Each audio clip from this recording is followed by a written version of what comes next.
தமிழகத்தில் 7வது முறையாக 2026இல் திமுக ஆட்சி அமையும் என முன்னாள் பாராளுமன்ற உறுப்பினர் பேராசிரியர் KM காதர் புகுதீன் தெரிவித்துள்ளார். சென்னை மண்ணடியில் இந்திய யூனியன் முஸ்லீம் லீக் இளைஞர் அணி சார்பில் சென்னை மண்டலத்தில் உள்ள 9 மாவட்ட நிர்வாகிகளுக்கு அங்கீகார சான்றிதழ்கள் வழங்கும் விழா நடைபெற்றது.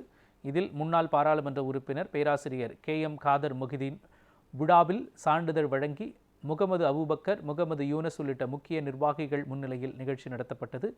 இந்நிலையில் இளைஞரணி பொதுச் செயலாளர் S.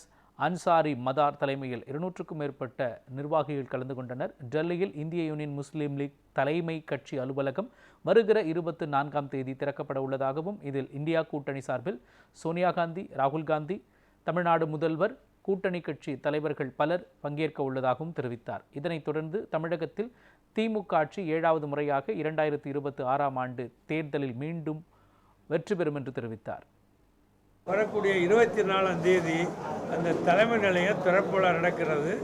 அதுக்கு இந்திய கூட்டணி கட்சி தலைவர்களையும் கூப்பிட்டுருக்கோம், தமிழ்நாட்டுடைய மாண்புமிகு முதலமைச்சர்களையும் கூப்பிட்டுருக்கோம்.